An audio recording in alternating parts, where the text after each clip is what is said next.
اعوذ باللہ من الشیطان الرجیم بسم اللہ الرحمن الرحیم۔ عزیزان من، آج جون 1969 کی 8 تاریخ ہے اور ہم قرآن کریم کے درس کے سلسلہ نو میں پچھلی دفعہ سورہ بقرہ کی آیت 227 تک پہنچ گئے تھے۔ 228 سے آج آغاز کلام ہوگا۔ جیسا کہ میں نے پچھلی دفعہ عرض کیا تھا، قرآن کریم نے عام طور پر زندگی کے اصول اور اصولی قوانین دیے ہیں، اس لیے کہ جس کتاب کو زمان اور مکان کی حدود سے ماورا رہنا تھا، یعنی قیامت تک کے لیے تمام نوع انسانی کے لیے ضابطہ ہدایت بننا تھا، اسے ایسا ہی ہونا چاہیے تھا کہ وہ ابدی اصول اور اقدار اپنے ہاں واضح طور پر دے دیتی کہ اصول اور اقدار میں تبدیلی نہیں ہوا کرتی، اور ان کی روشنی میں جزوی احکام کا تعین یہ ملت کی ثوابدید پر چھوڑتی کہ وہ اپنے اپنے دور کے تقاضوں کے مطابق خود جزیات بھی وضع کرے اور ان پر عمل پیرا ہونے کا طریقہ کار بھی متعین کرے۔ جزوی قوانین قرآن کریم نے بہت تھوڑے سے معاملات میں دیے ہیں، اور وہ بھی بیشتر انسان کی آئلی زندگی سے متعلق ہیں، فیملی زندگی سے متعلق ہیں، اس لیے کہ آئلی زندگی مثلا ماں باپ کے رشتے، بہن بھائیوں کے تعلقات، اور بالخصوص میاں بیوی کے تعلقات، اولاد کے ساتھ تعلقات، یہ وہ چیزیں ہیں کہ یہ مستقل تعلقات ہوتے ہیں، ان میں تبدیلی نہیں آتی۔ تو قرآن کریم نے بیشتر احکام انہی رشتوں کے متعلق دیے ہیں، آئلی زندگی کے متعلق دیے ہیں، اور اس سلسلے میں سب سے پہلے اس نے میاں بیوی کے تعلقات کو لیا ہے کہ ان کے تعلقات کی خوشگواری پر گھر کی فضا کا خوشگوار ہونا موقوف ہے۔ گھر کی فضا خوشگوار ہوتی ہے تو اولاد کی تربیت صحیح ہوتی ہے، اور جب یہ ایک یونٹ اپنے ہاں قرآن کے الفاظ میں جنت کی سی زندگی کا ایک نقشہ مرتب کر لیتا ہے تو پھر گھروں کی دیواریں جب گراتے چلے جائیے تو معاشرہ خود بخود جنت کی فضاؤں میں جھولے جھولتا ہے۔ اس لیے اس نے میاں بیوی کی زندگی کے متعلق بڑی ہی تفصیل سے قوانین عطا کیے ہیں۔ پہلے چیز آئی تھی کہ نکاح کے لیے بنیادی شرط ہم آہنگی فکر و نظر ہے، اور اس کے بعد یہ کہا تھا کہ یہ کوئی ایسی چیز نہیں ہے کہ ایک بندھن ہے جو ایک دفعہ باندھ دیا گیا تو خواہ اس کے بعد حالات کیسے ہی کیوں نہ پیدا ہو جائیں اس سے آزادی نہیں ہو سکتی۔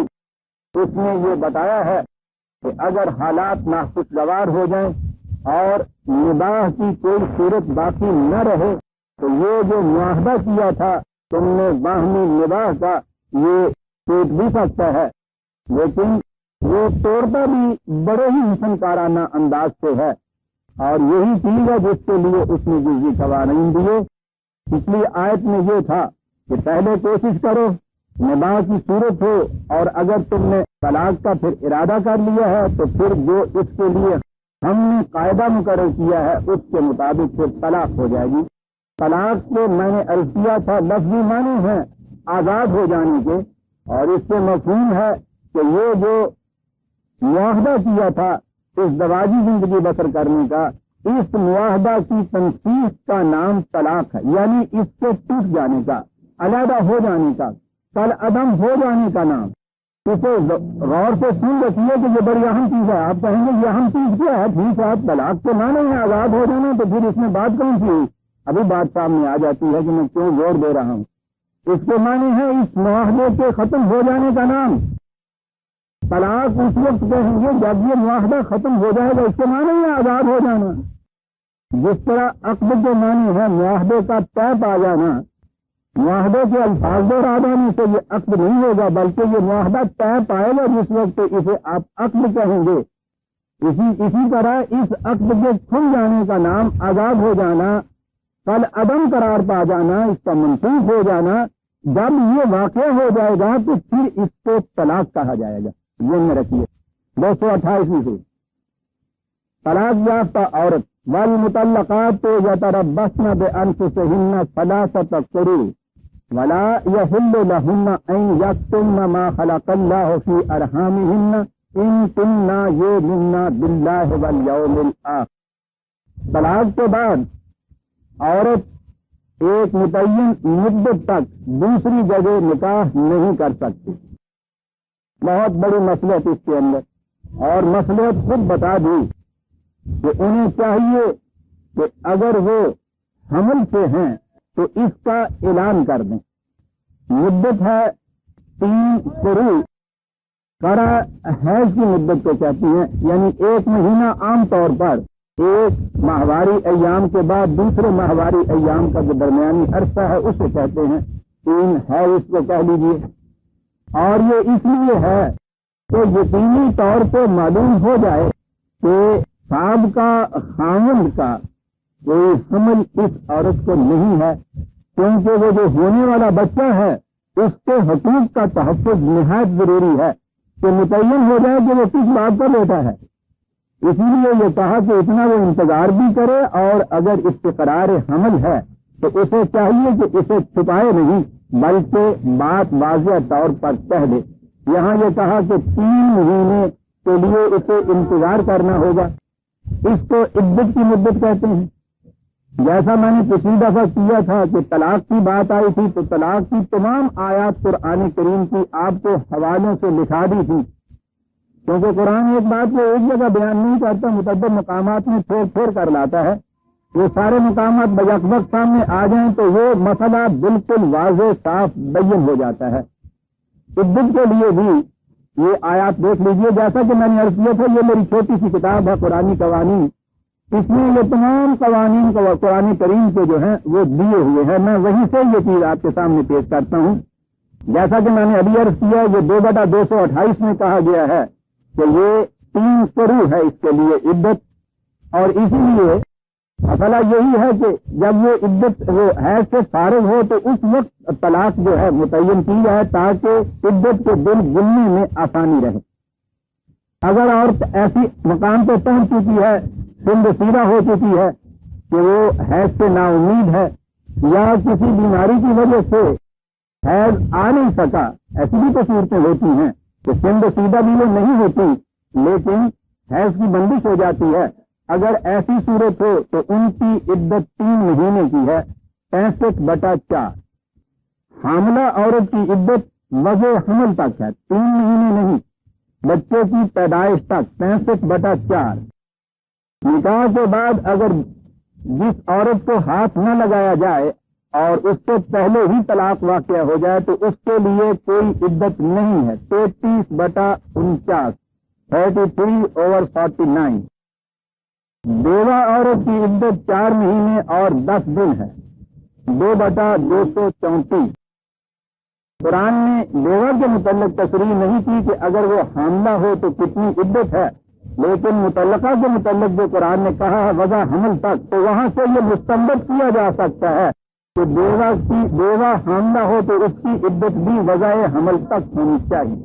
عدت کے دوران متعلقہ عورت کے رہنے سہنے کا خور و نوش کی ذمہ داری سابقہ خاوند کے اوپر ہوگی, اور اس کا معیار وہی ہوگا جو اس سے پہلے ان کی ازدواجی زندگی میں تھا. 2/241, 65/1, 65/6/7. اسے اس گھر سے نہیں نکالنا چاہیے. عورت کے متعلق بھی یہ کہا ہے کہ اسے وہیں رہنا چاہیے, لیکن اگر حالات سازگار نہ رہیں, باہمی مناقشت ہو جائے, تنازع ہو جائے تو پھر یہ کوئی بندش نہیں ہے, وہ دوسری جگہ بھی جا سکتی ہے. عورت کی طرف سے اختلاف شقاق یا تنازع کی صورت میں وہی شکل قرآن نے تجویز کی ہے کہ جو مرد کی صورت میں شکل تجویز کی ہوئی ہے. بیوہ کے لیے 1 سال کی خورنوش رہائش وغیرہ کا انتظام مرد کے ذمہ. اگر وہ اس سے پہلے کہیں دوسری جگہ چلی جاتی ہے تو پھر یہ ذمہ داری ختم ہو جاتی ہے. 2/240. یہ جو کہتے ہیں نا خاوند کے مرنے کے بعد یہ بیوہ جس گھر میں, جس کوٹری میں, جس مکان میں ہے, وہ وہاں سے نکل ہی نہیں سکتی 4 مہینے 10 دن تک، یہ غلط ہے۔ سوال پابندوں مسکن ہونے کا نہیں ہے، یہ تو قرآن نے سزا کے طور پہ تجویز کیا ہوا، سورہ نساء میں ہم دیکھیں گے۔ اس بیچاری کو سزا نہیں ملتی، کہا تو یہ تھا کہ اس کو نکالا نہ جائے اس گھر سے، وہ بھی اس گھر سے نہ نکلے، وہی رہے، اس کے ساتھ بچے ہیں، وہ خود ہے، تو اس صورت میں وہاں وہ جہاں رہ رہی ہے بشرطے کہ وہاں کی سزا سازگار ہو۔ سزا سازگار نہ ہونے کی صورت میں اور بات ہے، لیکن وہ یہ چیز نہیں ہے کہ اس کو یہ سزا ملی ہوئی ہے کہ وہ اتنے دن گھر سے باہر قدم نہ رکھے۔ ہمارے ہاں تو یہ رواج ہے نا کہ وہ کسی ضرورت کے لیے بھی اس گھر سے باہر قدم نہیں رکھ سکتے، جس گھر میں بھی خاوند کا انتقال ہوا ہے۔ یہ منشا نہیں ہے قرآن کریم۔ یہ عدت کے متعلق قرآن نے کہا وَبَعُولَتُهُنَّ أَحَقُّ بِرَدِّهِنَّ فِي ذَلِكَ إِنْ أَرَادُوا إِصْلَاحًا۔ اس دوران میں ابھی بات آئے گی کہ کون سا عدت یہ وقت ہے، یہ جو وقت ہے جس میں ابھی دوسری جگہ اس نے نکاح نہیں کیا، خامن نے اگر اس کو چھوڑا تھا، طلاق دی تھی، تو اس کے لیے یہ کوئی چیز ممانعت کی نہیں ہے کہ وہ دوبارہ بھی آپس میں نکاح کر سکتی ہیں، اس کا حق پائک ہے اگر یہ چاہے۔ اور بڑی شرط یہ ہے کہ عورت کی بھی رضامندی ہو۔ یاد رکھیے عورت کی رضامندی کے بغیر کسی صورت میں نکاح ہو ہی نہیں سکتا۔ قرآن نے کہا ہے یہ حلال ہی نہیں ہے کہ تم کسی عورت کے وارث ترہم بن جاؤ، تو اسے کراہت ہو اور تم اس کے مالک بن جاؤ۔ باہمی رضامندی سے ہی یہ معاہدہ قرار پاتا ہے۔ اور دیکھیے درمیان میں قرآن لایا ہے 4 لفظ زینان، کہتے ہیں کہ صاحب قرآن کریم نے اسلام نے حقوق دیے عورت کو، حقوق کے بعد جب ہم ان مسائل پہ جاتے ہیں جو زندگی میں بڑھتے جاتے ہیں تو نظر وہاں آتا ہے کہ پہلی چیز یہ کہ مردوں کو حاکم بنایا ہے عورتوں کے اوپر۔ تو آپ بتائیے کہ اس کے بعد محکوم کے حقوق کیا ہوتے ہیں، پھر حقوق کی خیر اس میں رتو کی جائے۔ قرآن کریم کے 4 الفاظ میں برادران عزیز، اور جہاں تک میری نگاہ گئی ہے کہیں اس قسم کے الفاظ نہ مجھے دیگر مذاہب کی مبینہ مذہبی کتابوں میں ملے ہیں، نہ کسی اور جگہ جو قرآن نے کہا وَلَهُنَّ مِثْلُ الَّذِي عَلَيْهِنَّ بِالْمَعْرُوفِ۔ 4 لفظ اتنی جامعیت سے بات کہہ گیا ہے تو یاد رکھو جو ذمہ داری عورت پہ عائد ہوگی، ایک ذمہ داری کے مقابلے میں ایک حق اس کا ثبت ہو جائے گا۔ ہر ریسپانسبلٹی کے مقابلے میں، ہر ابلیگیشن کے مقابلے میں ایک رائٹ۔ کیا بات ہے، یہ ہے عائلی زندگی میں عدل کا ترازو لیے ہوئے خدا بیٹھا ہوا۔ جتنی ذمہ داریاں یاد کرو اتنے حقوق دینے ہوں گے اس کو۔ یہ ہے حقوق اور ذمہ داریوں کا تعلق۔ یہاں ذمہ داریاں ساری کی ساری عورت کی، حقوق سارے کے سارے مرد کے۔ یہ آگے واقع ہوئے، پھر وہ آگے بڑھتے ہیں تو روایات آتی ہیں کہ اگر کسی کو سجدہ کرنے کی اجازت ہوتی تو میں کہتا کہ عورت مرد کو سجدہ کرے، پھر مجازی خدا تو ہے ہی، پھر یہ میاں ہے، یعنی اس کے بعد اللہ میاں ہے اور یہ میاں ہے۔ ہاں اس کے بعد حقوق کا تصور نہیں ہو سکتا، ظالمان حقوق کا تصور تو ان 4 لفظوں میں ہوگا۔ ہر ذمہ داری کے مقابلے میں ایک حق ہے، کیجیے فرشتے میں تک۔ لیکن ہمارے ہاں تو ہوتا یہ ہے، عجیب چیز ہے، قرآن کے ساتھ بھی جو کچھ کیا جاتا ہے قرآن کی آیت کے ایک ٹکڑے کو الگ کر لیا جاتا ہے۔ وہ جو آپ کو ایک آیت سنایا کرتے ہیں 3 4 ویڈیو کرنے کے سلسلے میں، آپ دیکھیں گے کہ آیت بھی یہاں سے پڑھی جاتی ہے۔ نکاح نامے کے جو فارم چھپے ہوئے ہوتے ہیں ان کے میں نے دیکھا ہے آیت لکھی جاتی ہے جہاں سے۔ کہاں سے لکھی جاتی ہے؟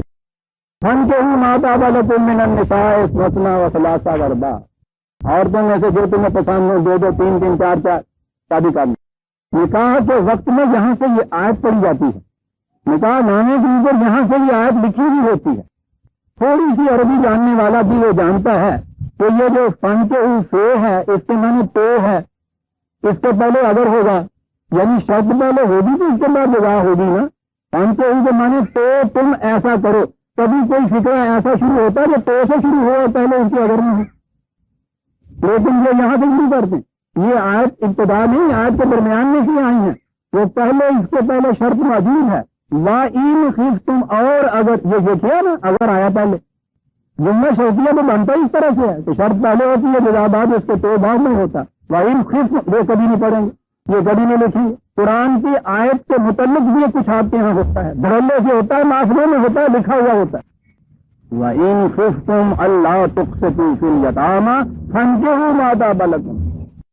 اگر تمہیں اس چیز کا ڈر ہو کہ وہ جو عورتیں خاوند کے بغیر رہ گئی ہیں، ایسے حالات پیدا ہو گئے ہیں کہ میرجیبل ایج کی، شادی شدہ ایج کی بیوائیں اتنی رہ گئی ہیں یا ان کے بچے کہ جن کا معاملہ تم کسی طرح سے بھی اور انصاف سے طے نہیں کر سکتے، تو پھر اس کی ایک شکل یہ ہے کہ ان کی حفاظت کے لیے ان کو تم نکاح میں لا کر ان کی حفاظت کا سامان کر دو.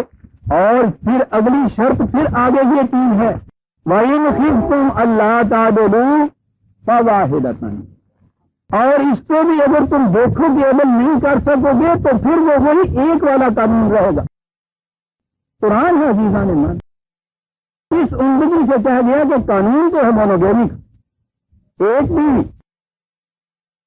لیکن اگر ایسے حالات کبھی پیدا ہو جائے ہنگامی معاشرے میں، جیسے کہ جنگ کی صورت میں پیدا ہوتے ہیں، اور پھر اسلامی سوسائٹی کے اندر تو یہ واقعی صورت خطرناک اختیار کر جاتی ہیں کہ مسلمان عورت کسی غیر مسلم سے شادی نہیں کر سکتی،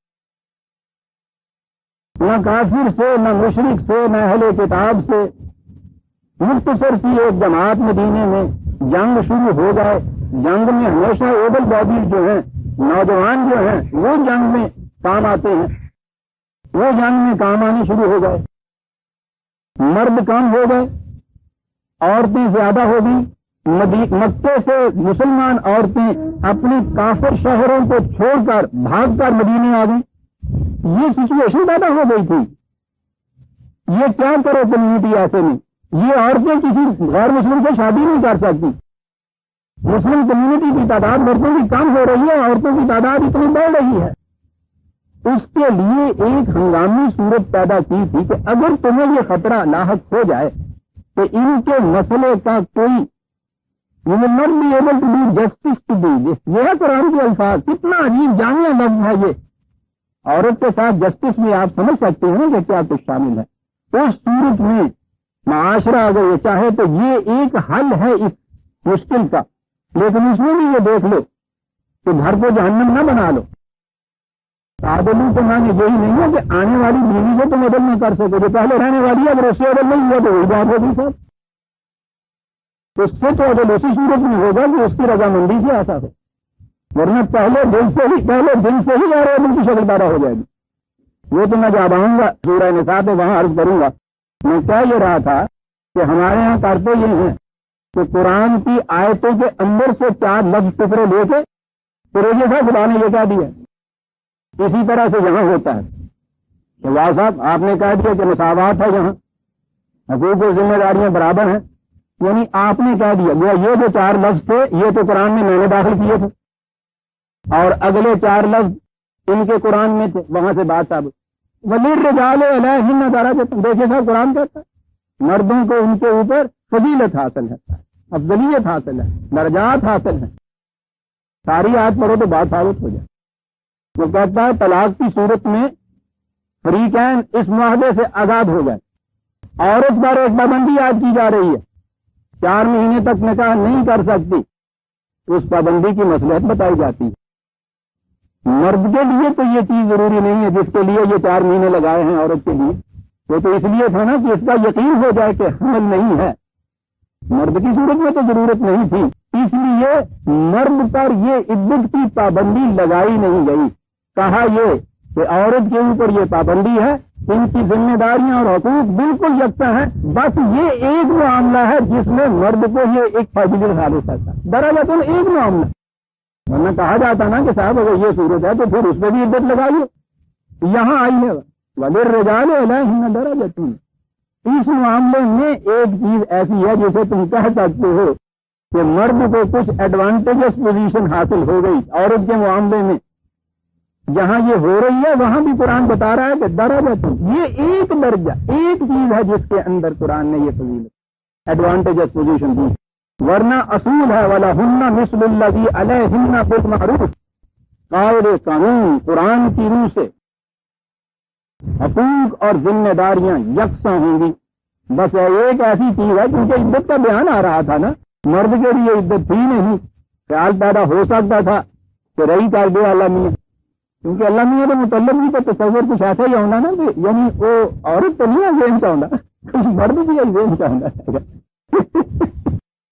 حالانکہ اس نے اسی لیے کہ کہیں ہماری بیٹیوں کے ذہن میں یہ نہ آ جائے لام یلد کیا دیا تھا کہ اس قسم کی کوئی چیز ذہن میں تم نے رکھنا، تذکیر و تانیث کا سوال ہی پیدا نہیں وہاں ہوتا، لیکن پھر بھی آپ دیکھتے ہیں تصور، مردوں کا دیا ہوا تصور جو ہے آپ دیکھتے ہیں کہ جب بھی خدا کا ذکر آتا ہے مذکر کے چیزیں استعمال ہوتے ہیں ان کے لیے، تو اس نے یہ چیز نہیں یہ کہہ دی کہ ایسی بات نہیں ہے، بس یہ ایک معاملہ ہے کہ اس کے لیے عزت نہیں ہے اور وہ تم سمجھتی ہو گئی کیوں نہیں ہے، اس کے لیے ہم نے رکھا، کچھ رائے کرنے والی گل نہیں ہے کہ بس اس کی ضرورت وہاں نہیں تھی، یہ ہے للرجال علیہن درجہ واللہ عزیز حکیم، پابندیاں عائد کرنے والا، اور اس کے ساتھ ہی یہ کہ حکمت پر پابندیاں ہیں جو عائد کر رہا۔ میں نے عرض کیا تھا پچھلی دفعہ سارے حوالے آپ کو یہ قوانین ہیں طلاق کے متعلق وہ عرض کر دیے تھے، اب وہی آیتیں آتی ہیں، اب طلاق مرتان فامساک بمعروف او تسریح باحسان، دو مرتبہ، یہ جو ترجمہ ہے، دو مرتبہ کی طلاق ایسی ہے جس کے بعد قاعدے کے مطابق روکا جا سکتا ہے، نکاح میں رکھا جا سکتا ہے، حسن سلوک سے آزاد کیا جا سکتا ہے، بات آسان ہے۔ طلاق، طلاق کے معنی آپ نے سمجھ لی، یہ جو عقد نکاح ہے اس سے آزادی حاصل ہو جانا، اس کا فسخ ہو جانا، اس کا تلادم ہو جانا، عورت و مرد کا اس عقد سے آزاد ہو جانا۔ ایک دفعہ میں نے پچھلی دفعہ یہ تفصیل سے سمجھایا تھا کہ بات کیا تھی، طلاق کے لیے قاعدہ مقرر ہے، پروسیس مقرر ہے، حکم مقرر ہوں گے میاں اور بیوی کے ہاں، وہ آپس میں بیٹھیں گے، ایک ثالث ہوگا، مصالحت کی کوشش کریں گے، ناکامی کی صورت میں فیصلہ دیں گے، اس وقت یہ عقد کا رشتہ معاہدہ جو ہے یہ تلادم قرار پائے گا، اس وقت جب یہ تلادم قرار پائے گا تو اسے طلاق کہا جائے گا۔ ایک دفعہ زندگی میں میاں بیوی کی یہ صورت ہوئی، قرآن نے کہا پھر بھی گنجائش ہے، دوبارہ بھی میاں بیوی بن سکتے ہیں، ٹھیک ہے۔ پھر ایک دفعہ ایسی صورت پھر واقعہ ہو گئی،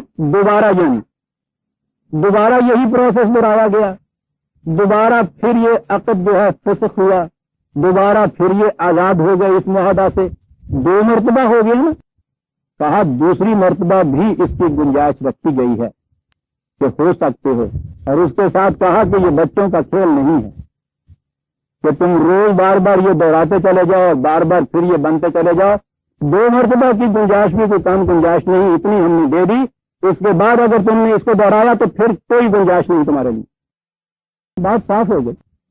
دو مرتبہ کی اب طلاق میں یہ گنجائش ہے، یہ ہے قرآن۔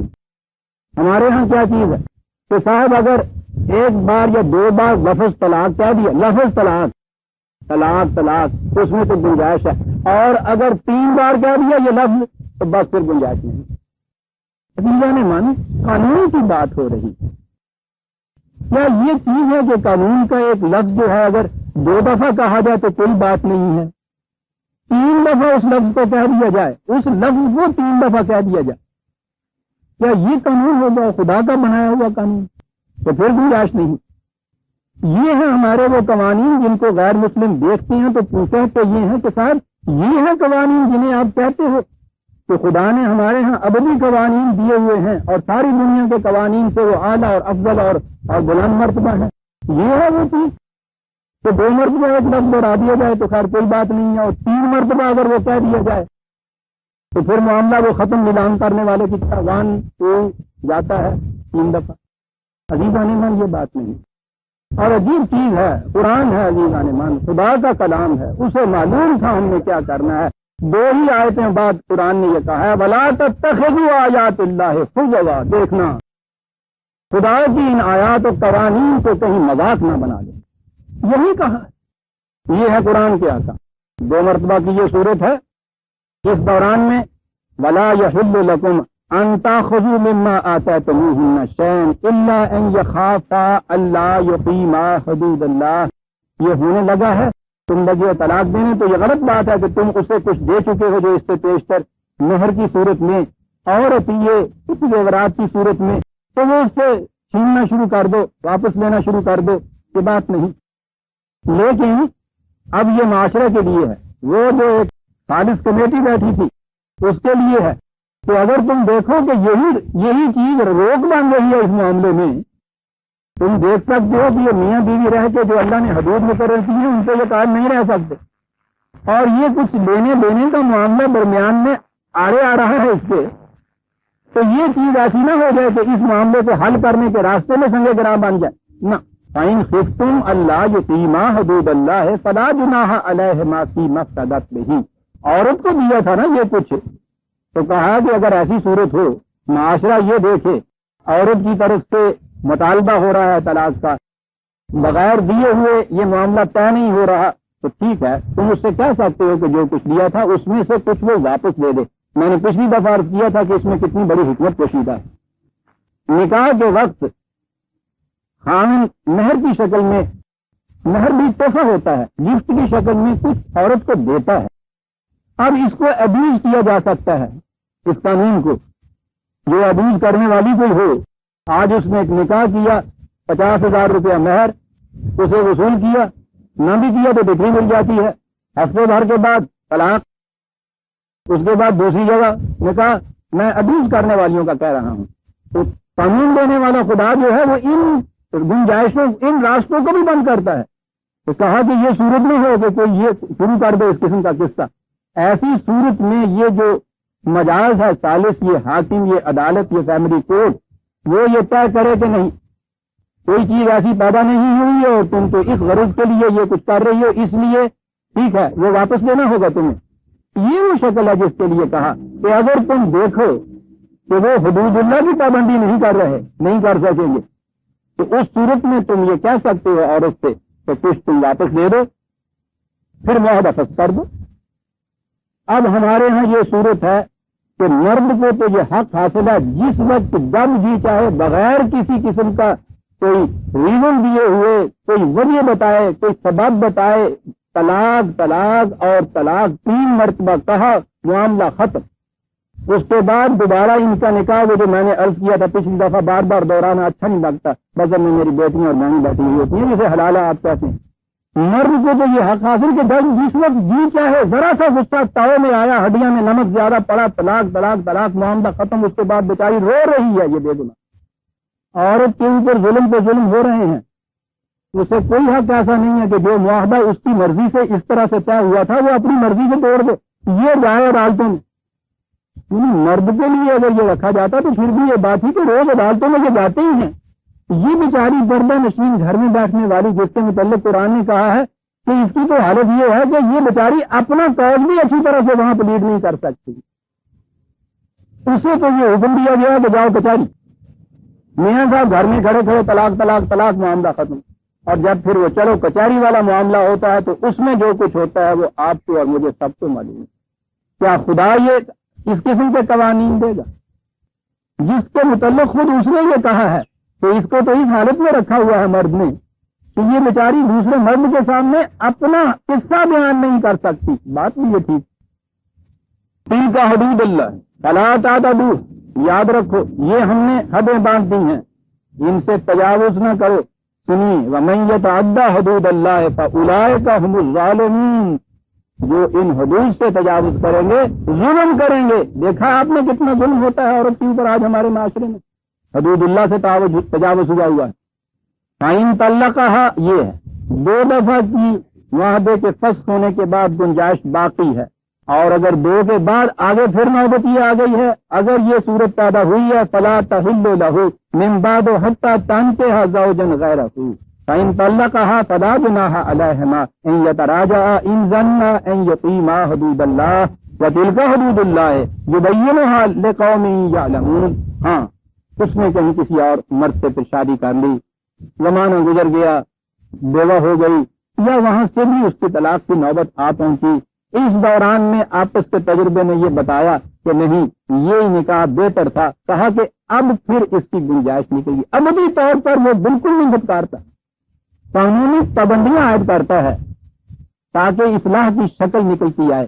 یہ تھی وہ چیز جس کے لیے کہا کہ 3 دفعہ یہ کہہ دیا طلاق، اور اس کے بعد پھر معاذ اللہ یہ چھوڑیے قصہ آپ کو معلوم ہے، میں نہیں دہرانا چاہتا۔ وَإِذَا طَلَّقْتُمُ النِّسَاءَ فَبَلَغْنَ أَجَلَهُنَّ فَأَمْسِكُوهُنَّ بِمَعْرُوفٍ أَوْ سَرِّحُوهُنَّ بِمَعْرُوفٍ، وہی 2 دفعہ کی طلاق کا قصہ جس میں گنجائش ہے واپسی کی۔ اگر وہ اپنی عدت کی مدت پہ پہنچنا چاہتی ہیں تو اس کے بعد پھر یہ چیز فیصلے کر لینے کی ہے۔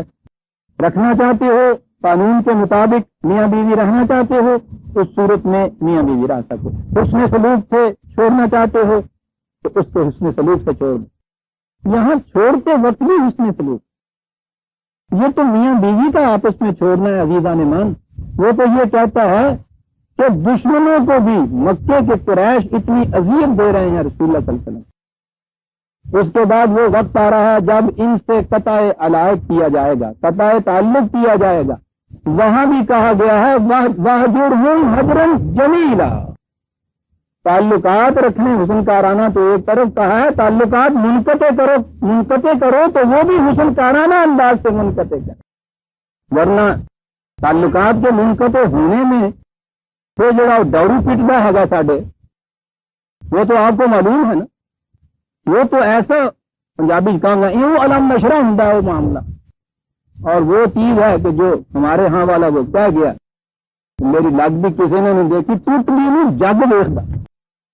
یہ ٹوٹنا جو ہمارے ہاں کا تو ایسا تماشا کریٹ کرتا ہے۔ قرآن ہے عزیزان من، وہ تعلقات منقطع کرنے میں بھی کہتا ہے جمیلہ، شریف انسان کا کام یہ ہے۔ نہیں نباہ ہوا، تعلقات منقطع ہو رہے ہیں، شرافت کو چھوڑ کے حوانی درجے پہ کیوں آتے ہو؟ حسن کارانہ انداز سے انقطاع کرو تعلقات کا۔ تو میاں بیوی کے تعلقات جو ہیں وہ حسن کارانہ انداز سے کیوں نہیں ہوں گے؟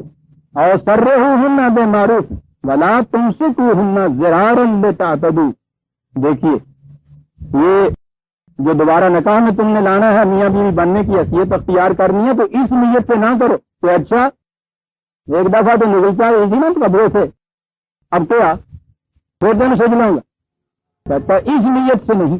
میاں بیوی اور ان کے تعلقات کی بنیاد اس چیز کے اوپر ہے، تو تم سمجھ کیا رہے ہو؟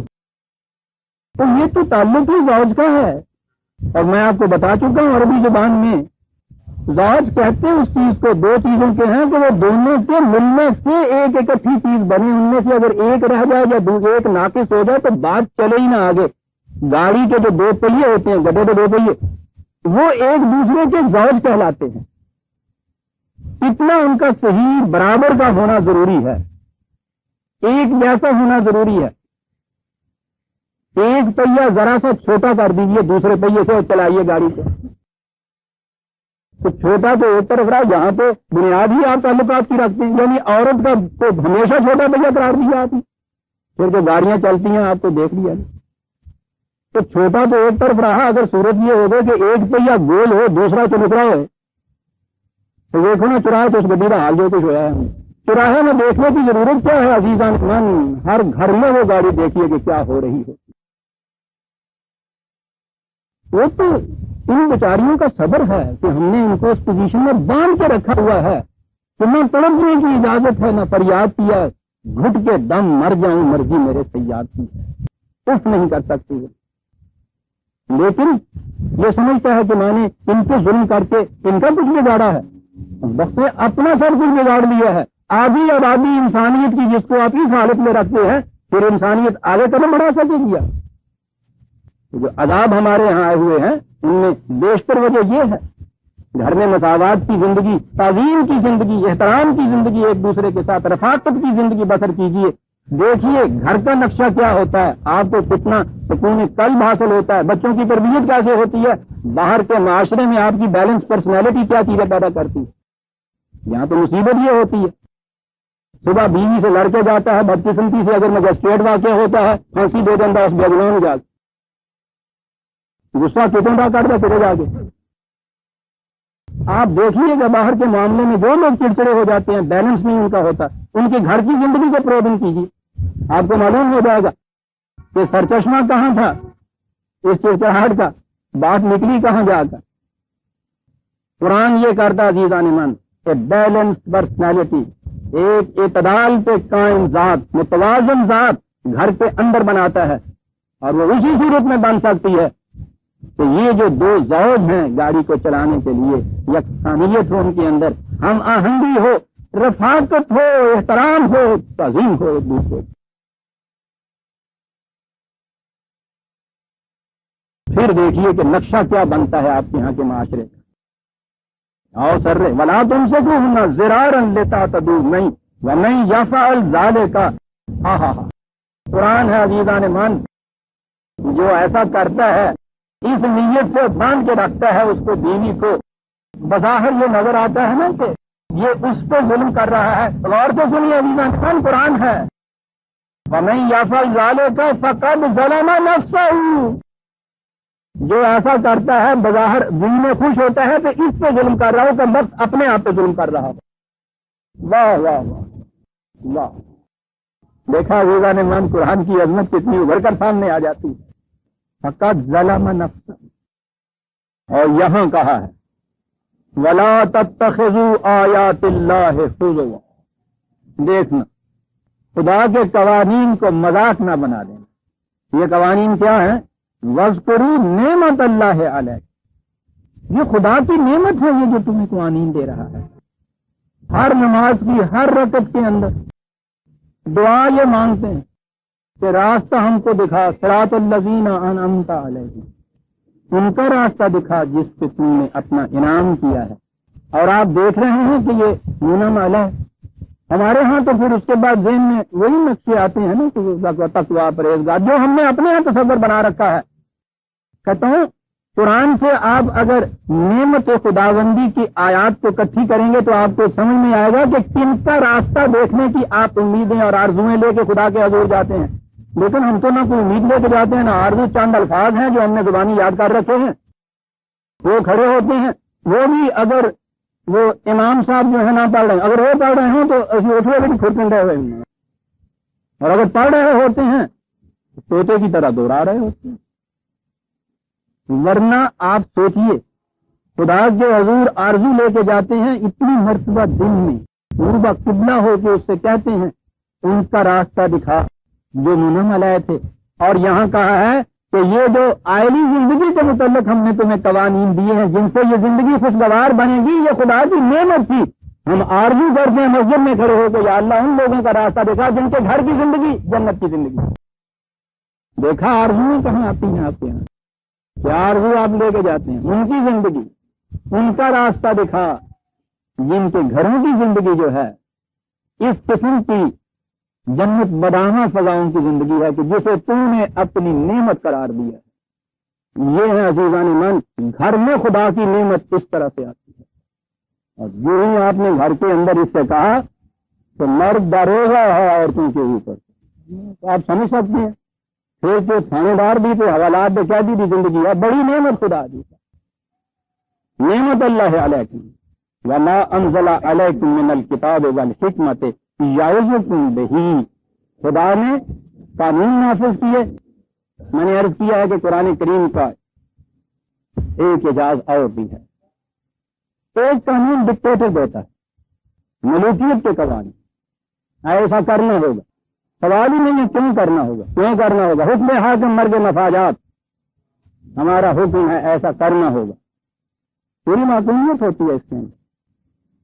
ایک قانون ہوتا ہے جس قانون سے پہلے یہ بتایا جاتا ہے، قانون دینے سے پہلے حالات ایسے پیدا ہو چکے ہیں، اس میں اصلاح کا تقاضا یہ ہے، اس تقاضے کے لیے ہم نے سوچ کے کچھ پابندیاں تجویز کی ہیں، یہ پابندیاں نیچے دی جاتی ہیں، اگر ان کے اوپر عمل پیرا ہو گئے تو اس کے نتائج ایسے خوشگوار نکلیں گے۔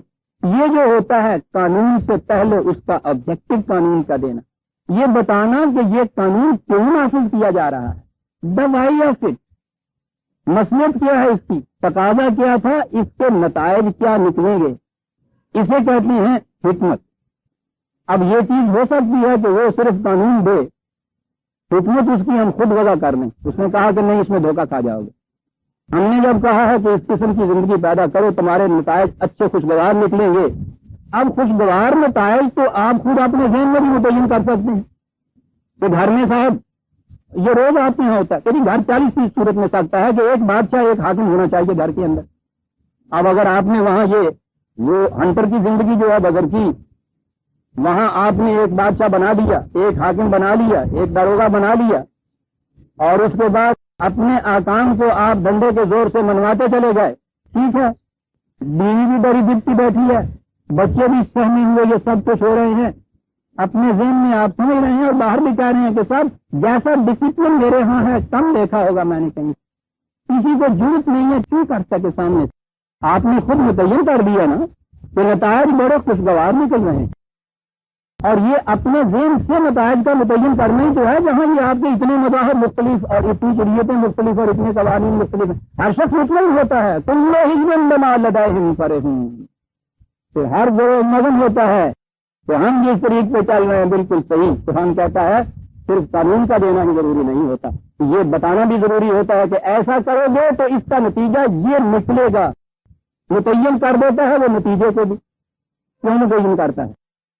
تاکہ فریب میں انسان نہ رہے، اگر وہ نتیجہ نکلتا ہے تو سمجھ لیجئے کہ قانون پہ عمل ہو رہا ہے، اور اگر وہ نتیجہ نہیں نکل رہا تو پھر سمجھیے کہ ہم کہیں غلطی کر رہے ہیں، آپ کو کھڑے ہو کے دوبارہ سوچنا پڑے گا، ٹریفک سگنل کے مطابق چلو گے ایکسیڈنٹس نہیں ہوں گے، یہ اس کی حکمت ہے، ٹریفک سگنل کے مطابق چلو کتاب ہے، ایکسیڈنٹس نہیں ہوں گے حکمت ہے، اگر اس کے باوجود ایکسیڈنٹ ہوتے ہیں تو پھر یہ قانون بنانے والے کھڑے ہو کے سوچتے ہیں کہیں کوئی چیز ڈیفیکٹ کی رہ گئی ہے، پھر اس میں امپروومنٹ وہ کرتے ہیں، خدا نے جو قوانین دیے ہیں ان قوانین پہ عمل پیرا ہونے سے جو نتیجہ مرتب ہونا ہے اس میں خود ہی بتا دیا کہ ایسا ہوگا، تاکہ اپنے آپ کو فریب میں نہ رکھتے جاؤ، یہ کہا ہے کہ صلاۃ جو ہے تنہا عن الفحشاء والمنکر، صلاۃ فحشاء اور منکر سے روکے گی، صلاۃ کتاب حکم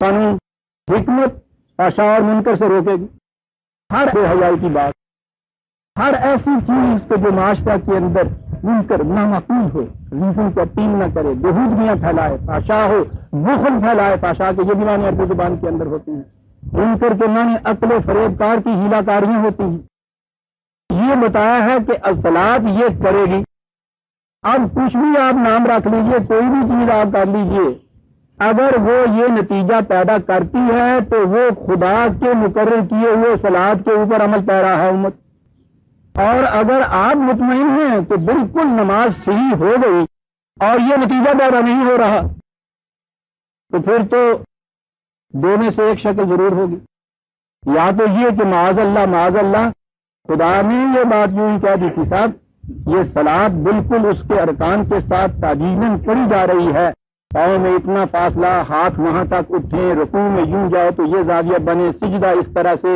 یہ ساری اس کی جزیات ٹھیک طے ہو رہی ہیں، لیکن فحشاء اور منکر سے نہیں روکا جاتا معاشرے کے اندر، تو کھڑے ہو کے سوچنا پڑے گا کہ یہ نتیجہ تو نہیں مرتب ہو رہا، کہیں غلطی ہو رہی ایسا ہے، کنٹینیو تو کوئی نہیں کرے گا، اس کے بعد کھڑا ہو کے سوچے گا، اور اگر ہم نے اس کا نتیجہ خود ہی ذہن میں مرتب کر لیا کہ اس سے انسان کو سکون حاصل ہوتا ہے، ثواب ملتا ہے، آخرت میں نجات مل جائے گی تو معاملہ ختم ہے، ٹھیک ہے، آپ نے دیکھا کہ کتاب کے ساتھ حکمت جو خود ہی قرآن نے دی ہے کتنی بڑی چیز ہے، پریگمیٹک ٹیسٹ، نتائج جو ہیں وہ ثابت کریں کہ حکم کے اوپر سے ہی عمل ہو رہا ہے، وہ نتائج مرتب نہیں ہو رہے تو حکم پہ عمل نہیں ہو رہا، کیونکہ معاذ اللہ ہم یہ تو پھر کہیں گے نہیں نا کہ خدا نے یہ بات یوں ہی کہہ دی، ہم تو ٹھیک طریقے کے اوپر صلاۃ ادا کرتے ہیں، نتائج یہ نہیں نکلتے تو پھر یہاں کوئی غلطی ہے،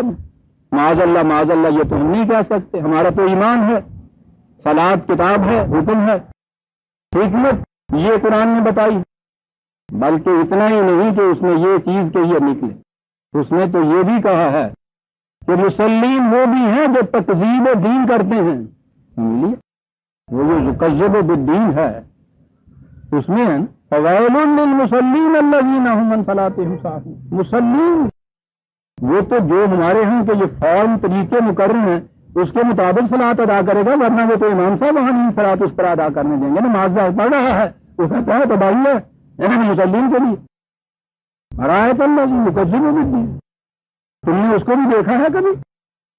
وہ دین کی تکذیب کرتا ہے، کفر نہیں کرتا، انکار نہیں کرتا، عملاً جھٹلا رہا ہے. عملاً جھٹلانے کے کیا معنی ہیں؟ اللہ اکبر. کہہ رہا ہے کہ صلاۃ صحیح ادا کر رہا ہوں. خدا نے کہا تھا کہ یہ تنہا اور فحشاء منکر سے روکے گی، نہیں روک رہی. کیا کر رہا ہے؟ خدا کے اس دعوے کو جھوٹا ثابت کر رہا ہے. اللہ اف اف اف. رایت الذی یکذب بالدین فذلک الذی یدعو الیتیم ولا یحض علی طعام المسکین. دعویٰ کر کے دین کا، اسلام کا کیفیت اس کی کیا ہے؟ دین کو جھٹلا رہا ہے. کیا کر رہا ہے؟ جو معاشرے میں تنہا رہ جاتا ہے اس کے ساتھ کھڑا ہونے کی بجائے دھکا دیتا ہے. اس کو وہ بھوکا سوتا ہے، اس کی روٹی کا انتظام نہیں کرتا. ویل للمصلین الذین، نمازیں پڑھتا ہے، مطمئن ہو جاتا ہے، فریضہ خداوندی ادا ہے، تقسیم کرتا ہے. صلاۃ ساہون الذین هم یراؤون. کرتا کیا ہے؟ وہ چیزیں کرتا ہے جو لوگ دیکھ سکتے ہیں کہ ٹھیک ہے جی نماز ہو گئی. وَيَمْنَعُونَ الْمَاعُونَ. جو کچھ نظر آتا ہے وہ کچھ تو ٹھیک ٹھیک کر کے چلا آتا ہے. اور رزق کے ان چشموں کو جو رزق کے ان یتیموں کو جو چشموں کی طرح بہتے ہوئے ہر گھر کے سامنے سے گزرتے چلے جانے چاہیے تھے، ان پہ بند لگا کے روک کے بیٹھ جاتا ہے. یہ مسلم ہیں. یراؤون والی چیز تو ان کی ساری صحیح ہے. تکذیب دین کرتا ہے. کیا میں نے پھر دوہرا دوں کہ خدا نے جو کہا کہ صلاۃ یہ نتائج پیدا کرے گی، صلاۃ یہ نتائج نہیں پیدا کر رہی. اس کا کیا جاتا ہے؟ خدا کو معاذ اللہ جھوٹا ثابت کرتا ہے کہ یوں ہی کہہ دیا تھا کہ کرے گی، بجائے اس کے کہ اپنے آپ کو جھوٹا ثابت کرے کہ میں ہی صلاۃ پہ قائم نہیں ہوں. وہ کہتا ہے میری صلاۃ بالکل ٹھیک ہے. مولوی صاحب فتویٰ دے دیتے ہیں ہو گئی نماز، ہو گئی نماز ٹھیک. نتیجہ یہ نہیں نکلتا. کبھی یہ جرت تو کرتا نہیں ہے کہنے کے لیے میں ہی غلطی پہ تھا. اس کا لاجیکل کنکلوژن یہ ہے برادران عزیز کہ یہی چیز غلط ہے. تو یہ تکذیب بالدین، تکذیب کرتا ہے دین. یعظکم بہ، کتاب اور حکمت. واتقوا اللہ واعلموا ان اللہ بکل شیء علیم. قوانین خداوندی کی نگہداشت کرو، اچھی طرح سے سمجھ رکھو. یہی نہیں ہے کہ تم نے محسوس طور پر، مرئی طور پر جو اس کی فارم، اس کی شکل، اس کی یہ چیزیں ہیں ادا کر دی، سمجھ لیا کہ وہ چیز ہو گئی. بکل شیء علیم، ہر شے کا علم رکھتا ہے. وہ یہ دیکھ رہا ہے کہ یہ صلاۃ و نتائج پیدا کرتی ہے یا نہیں. میں نے عرض کیا تھا کہ قرآن نے کتاب کے ساتھ حکمت کو منزل من اللہ کیوں کہا ہے، اور یہ چیز ہے کہ جو اسے قادر و مطلق ہونے کے باوجود ڈکٹیٹر نہیں بتا رہے. ڈکٹیٹر کو ضرورت نہیں ہوتی یہ بتانے کی کہ میں یہ حکم کیوں دے رہا ہوں، اس کا نتیجہ کیا نکلے. اس کا ہر حکم اس کے فائدے کے لیے ہوتا ہے، اپنے فائدے کے لیے وہ دیتا ہے. یہ جو حکم دیتا ہے یہ تمہارے فائدے کے لیے دیتا ہے، اس لیے ساتھ بتاتا ہے کہ اس کا نتیجہ کیا نکلے گا. ڈاکٹر جو دوائی تجویز کرتا ہے اس کے بعد بتاتا ہے آپ کو یہ اگر 3 مرتبہ یہ پیو گے اور یہ پوڑیا ساتھ کھاؤ گے تو اس کے بعد شام تک بخار اتر جائے گا یا ہلکا ضرور ہو جائے گا. یہ اس کی حکمت ہے. شام کو اگر آپ دیکھتے ہیں ٹیمپریچر لیتے ہیں بخار ٹوٹا نہیں، ہلکا بھی نہیں ہوا، تو آپ کو کھڑے ہو کے سوچنا پڑتا ہے، خود ڈاکٹر کو سوچنا پڑتا ہے.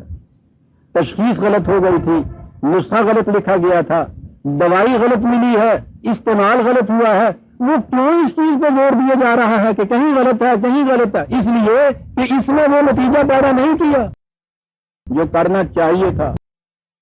ہمارے امراض کی تشخیص اس حاذق نے کی ہے جس سے بڑا کوئی طبیب نہیں ہو سکتا. خدا نسخہ اس حکیم مطلق نے تجویز کیا ہے جس سے بہتر شفاء لما فی الصدور کا اعلان جس نے کیا ہوا. شفاء للناس کہا ہے قرآن کو، نسخہ اس نے تجویز کیا ہوا ہے. لیکن نہ دکھ جائے نہ درما راس آئے مگر خبتے دوا ہے اور میں ہوں خبتے دوا. بخار نہیں ٹوٹ رہا، نہیں اتر رہا، نہ صاحب یہ کیا ہے؟ یہ تقدیر میں ایسا لکھا ہے. چل بھائی تدبیر صحیح ہے جو کچھ ہم کر رہے ہیں. بھائی تدبیر بھی تو خدا کی بتائی ہوئی تھی کہ جی تدبیر بھی تو خدا کی مقرر کی ہوئی ہے. ہمیں وہ تدبیر بتاتا ہے بخار ٹوٹے گا، ادھر تقدیر لکھتا ہے خود بخار سے کہتا ہے نہ ٹوٹنا. عزیزان من کیا کر رہے ہیں ہم؟ نہیں، کیا کر رہے ہیں نہیں، کیا نہیں کر رہے. کرنے کے لیے تو اس نے ایک ہی کہی تھی بات، اے رسول ان سے کہہ دو اعظکم بواحدہ، میں تمہیں صرف ایک بات کی نصیحت کرتا ہوں، ایک بات، ایک ایک دو دو کر کے کھڑے ہو جاؤ، میری بات سن لو، یہ کرنے کا کام ہے. پوچھا کیا کہتے ہیں؟ ایک کام، لمبا بڑا پروگرام ہی نہیں. ہم تفکروا، کھڑے ہو کر سوچا کرو، نتیجہ کیوں نہیں نکلا. یہ ہے حکمت. وکل شیء علیم، جو جانتا ہے. وَإِذَا طَلَّقْتُمُ النِّسَاءَ فَبَلَغْنَ أَجَلَهُنَّ فَلَا تَعْضُلُوهُنَّ أَن يَنكِحْنَ أَزْوَاجَهُنَّ إِذَا تَرَاضَوْا بَيْنَهُم بِالْمَعْرُوفِ ذَلِكَ يُؤْذَ بِهِ مَن كَانَ مِنكُمْ يُؤْمِنُ بِاللَّهِ وَالْيَوْمِ الْآخِرِ ذَلِكُمْ أَزْكَىٰ لَكُمْ وَأَطْهَرُ وَاللَّهُ يَعْلَمُ وَأَنتُمْ لَا تَعْلَمُونَ. طلاق یافتہ عورت جب وہ عدت کی مدت کو پہنچ جائے تو پھر اس بات سے نہ اسے روکو کہ جہاں وہ کہیں نکاح کرنا چاہے اس کے راستے میں آپ کو معلوم ہے کہ ہمارے ہاں بیوگان کے نکاح کے اوپر کتنی شدت سے پابندی ہے. کل تک کی بات یہ متعلقہ کے متعلق تو نکاح آسانی کا سوال ہی، یعنی کسی کے متعلق یہ کہنا متعلقہ ہے، وہ بیچاری جیسے منہ چھپائے پھر رہی، پتہ نہیں کیا جرم اس سے عائد ہو گیا ہے. یہ کیوں تصور پیدا کیا؟ وہی مرد کی حاکمیت داروغیت نے تصور پیدا کیا. جیسے ایک دفعہ کا بے گناہ قیدی بھی اگر قید سے چھوٹ کے آ جاتا ہے تو پھر معاشرہ اس کو وہ عزت کا مقام نہیں دیتا. بے گناہ قیدی بھی قید کٹ کے آیا، بس یہ چونکہ اس نے عورت کو قیدی مجرم بنا کے اس داروغے اور حاکم نے رکھا تھا، اسی طرح سے اس نے چھٹکارا بھی حاصل کر لیا ہے. تو مرد نے تصور یہ قائم کیا ہے کہ یہ اب معاشرہ کے اندر عزت کی مستحق رہی نہیں ہے. باقی ساری عمر مظلوم مدفورا، دتکاری ہوئی بیچاری، طلاق ہوئی ہے. آپ کو معلوم ہے نا یہ بات کس طرح سے کہی جاتی ہے؟ کیا چیز کہ اور ہر طرح سے بھی اگر اس کو یہ آسانی ہے کہ حاصل کر لے تو یہ بات کہ اس کے بعد معاشرے میں میں منہ کیا دکھاؤں گی اس سے رکی رہی. پتہ نہیں کہاں کہاں ہم چلے گئے. کہا کہ دیکھیے یہ بات نہیں کہیں کرنا کہ پھر اگر یہ نکاح کرنا چاہتی ہے تو اس میں یہ راستے میں روڑے اٹکانے شروع کر دو، متعلقہ ہے، اجازت ہی نہیں اس کو دی جاتی. اور بیوگان کے متعلق تو آپ کو معلوم ہے کل تک جہاد کرنا پڑا تھا اس چیز کے لیے کہ بیوہ عورتوں کی شادی ہونی چاہیے، اس لیے کہ یہ تو ہمارے ہاں کا یہ سارا معاشرہ ہندوانہ ہے. یہاں کا ہندوانی معاشرے میں متعلقہ تو ہوتی نہیں تھی، وہاں طلاق تو ہو ہی نہیں سکتی، بیوہ ہو جاتی تھی، بیوہ کی شادی وہاں نہیں ہو سکتی تھی. ان کی یہاں نہیں ہو سکتی تھی، ہمارے یہاں بھی کیوں ہو سکے. بیوگان کی شادی کے خلاف بہت بڑا جہاد کرنا پڑا تھا. پھر کہیں جا کے یہ بم ٹوٹا تھا آپ کے ہاں. اور بڑے بڑے ہمارے ہاں کے جو ارباب شریعت تھے ان کے گھروں میں بھی یہ صورت تھی کہ بیوگان کی شادی وہ نہیں کرتے تھے. قرآن نے کہا ہے کہ اس چیز کو نہ روکنا. یہ ہم یعنی بات تو یہ دیکھیے چھوٹے چھوٹے قوانین بظاہر ہیں آئلی زندگی کے متعلق جن کے متعلق گفتگو کی جا رہی ہے.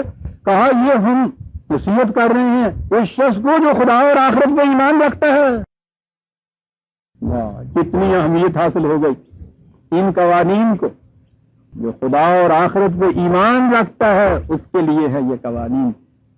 اور پھر جو ان قوانین کو مذاق بناتا ہے اس کے بعد یہ دعویٰ کہ خدا اور آخرت پہ ایمان رکھتے ہیں ہم، یہ اس کے لیے کہا جا رہا ہے. ازکیٰ لکم، اطہر، کیا بات ہے. ہمارے ہاں تو مزکی کے معنی بھی پاکیزہ کیے جاتے ہیں، اطہر کے معنی بھی بہت زیادہ پاکیزہ. قرآن دو لفظ لے آیا یہاں، پاکیزگی اور ازکیٰ کے معنی ہے نشو و نما پانا. یہ وہ چیزیں ہیں آئلی زندگی کے متعلق قوانین دے رہا ہے اور کہا ہے کہ جو ان کے مطابق یہ کچھ کرے گا اس کی ذات کی نشو و نما ہوتی چلی جائے گی، زندگی بڑی پاکیزہ گزرے گی. اندر ایک انقلاب پیدا ہوتا ہے، وہ تو ہے جسے تزکیہ کہا جاتا ہے. ہمارے ہاں تو تزکیہ نفس باتی اور ہوتی ہے. یہ چیز اندر ایک انقلاب پیدا ہوتا ہے. باہر کے معاشرے کے اندر زندگی بڑی پاکیزہ گزر رہی ہے.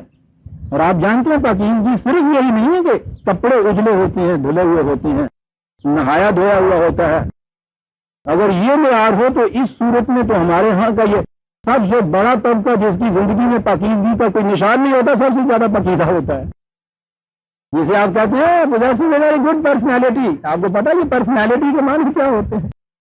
سجیلا نوجوان، سجتا دھجتا، ویل ڈریسڈ، شیو اچھا کیا ہوا، ویل کون، مزین کے ساتھ بال جمائے ہوئے، پالش بھی ہو جس میں چمک پیدا ہو رہی ہے، کریز میں ہائے تالا ٹائی میچ کر رہی ہے، چلتا ہے یہ، ہاں ساری چیزیں جو ہیں یہ ازکا و اطہر قرآن ہے۔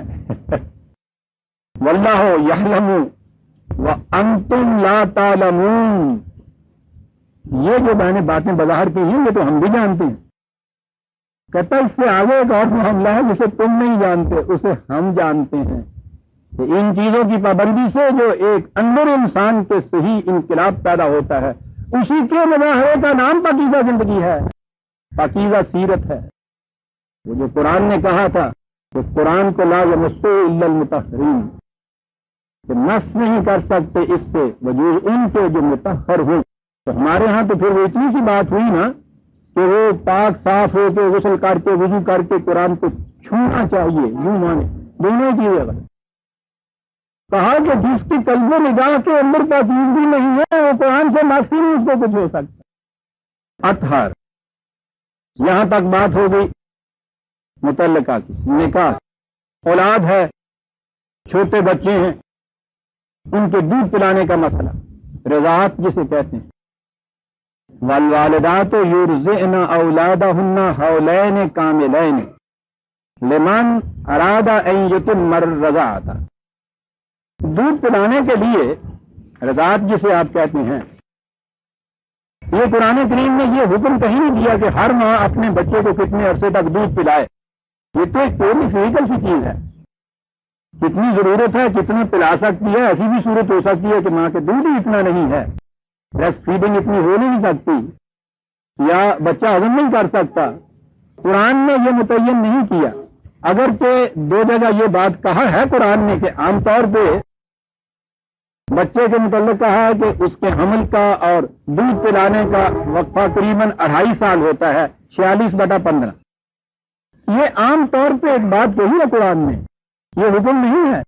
دوسری جگہ 2 سال کا بھی کہا ہے، 31/14، حکم نہیں ہے، لیکن یہاں قانونی بات آ گئی، طلاق ہو گئی، دودھ پینے والا بچہ ہے، دیکھیے قرآن اس بچے کے حقوق کی حفاظت کا بھی اس کو خیال ہے، وہ کہا ہے کہ وہ والدہ اس بچے کو 2 سال کے لیے دودھ پلائے اگر اس زمانے کو پورا کرنا ہے، اس کا ارادہ ہو تو۔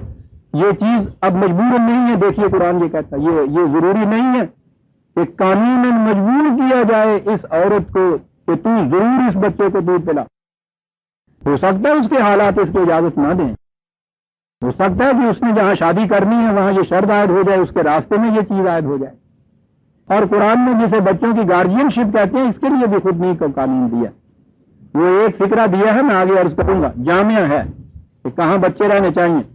2 سال کے لیے یہ کہ وَعَلَى الْمَوْلُودِ لَهُ رِزْقُهُنَّ وَكِسْوَتُهُنَّ بِالْمَعْرُوفِ، جس کا یہ بچہ ہے اس کے لیے ضروری ہے کہ اس مدت میں جب تک یہ دودھ پلانے کا معاملہ اس سے طے ہوا ہے، اس کے نان نفقے کی ذمہ داری اس کے اوپر ہوگی، کھانے پینے کی بھی، پہننے کی۔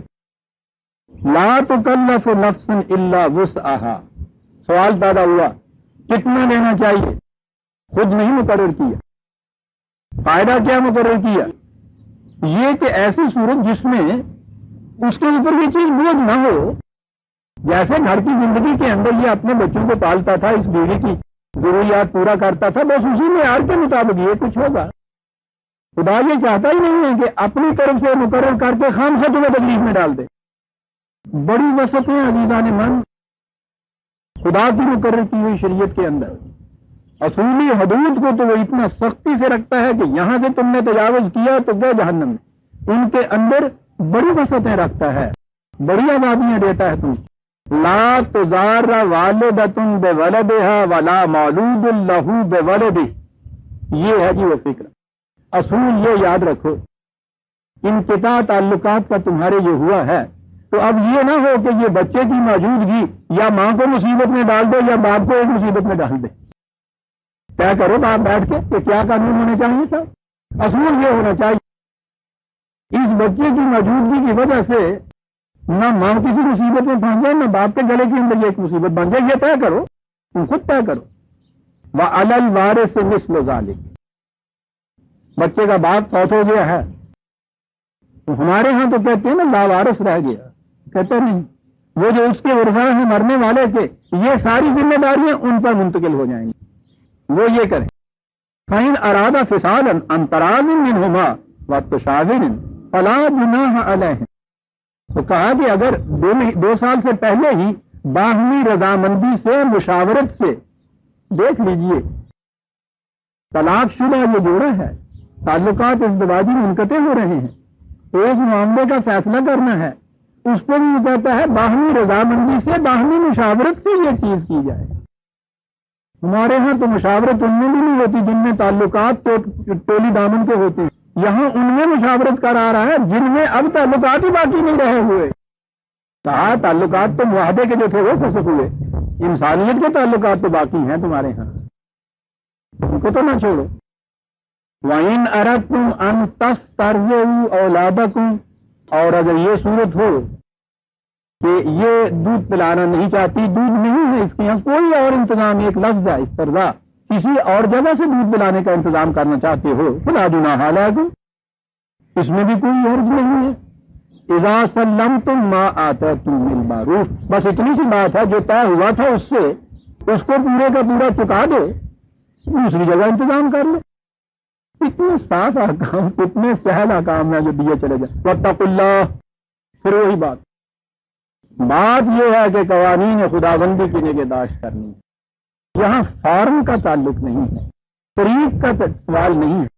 طریق جو بھی ایسا ہو جس میں یہ مقصد پورا ہوتا ہو یہ کر لو. مقصد قانون خداوندی کی نگہداشت ہے. وَاعْلَمُوا أَنَّ اللَّهَ بِمَا تَعْمَلُونَ بَصِيرٌ. اور بات آخر میں وہی برادران عزیز جس بنیاد پہ قانون کی پابندی کی عمارت استوار ہوتی ہے، ہر وقت خیال یہ رہے، یہ نہیں کہ پولیس مین دیکھ رہا ہے یا نہیں. اس سے قانون کا احترام نہیں پیدا ہوتا. عزیزان من، ایمان یہ کہ خدا دیکھ رہا ہے، بس یہ ہے عزیزان من فیصلہ. مومن کافر کے اندر حد امتیاز یہ ہے، ورنہ پولیس مین کی سپرویژن یا ویجیلنس کے ماتحت تو قانون کی پابندیاں کافروں کی قومیں ایسے کر رہی ہیں، ہم رش کر رہے ہیں ان کے اوپر. ہمارے یہاں کا وفد گیا تھا نا چین میں، ہوٹل میں باہر نکلنے لگا، کہا ان سے کے ساتھ تالا لائیے. کہا کاہے کے لیے؟ کاہے کے لیے؟ میں باہر جا رہا ہوں اپنے کمرے میں تالا لگاؤں گا کہ نہیں کاہے کے لیے؟ اب یہ کاہے کے لیے کیا سمجھے بیچارہ. یہاں بھی کبھی کسی سے پوچھا کسی نے کہ تالا کاہے کے لیے؟ اس نے کہا کہ صاحب اندر میری چیزیں ہیں کہ نہیں. ٹھیک ہے، پھر کیا ہوا؟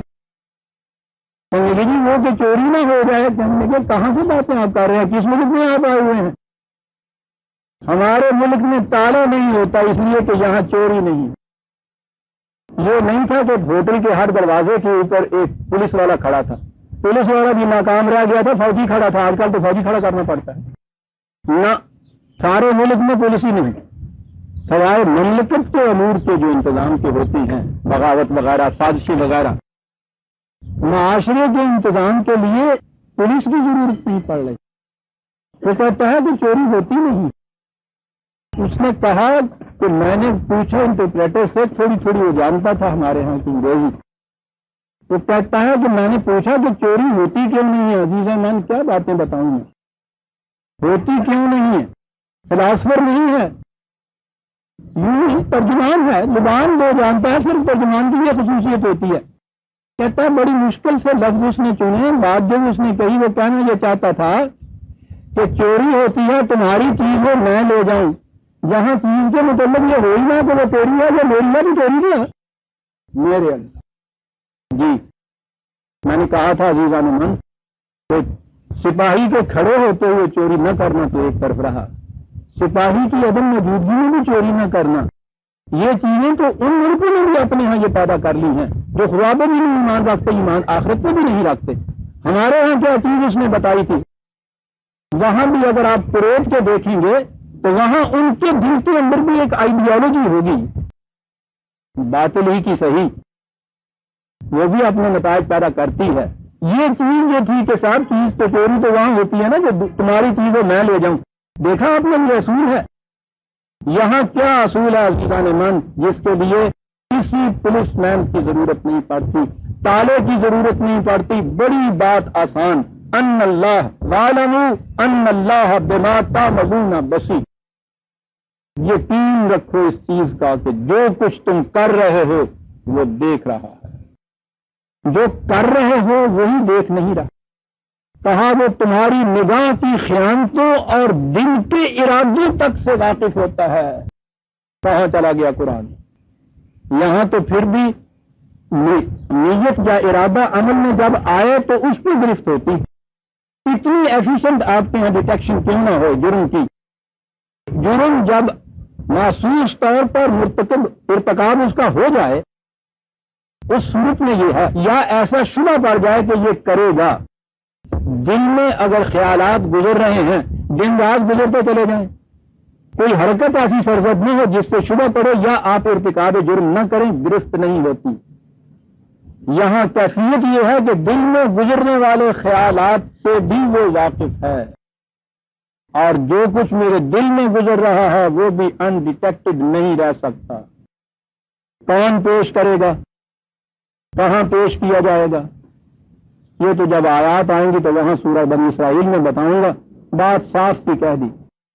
پیش کیا مقدمہ، پہلے دن ملزم نے یہ کہہ دیا کہ صاحب پولیس کی رپورٹ ہے، مجھے اس پہ اعتبار نہیں ہوتا، دوسرے کی رپورٹ۔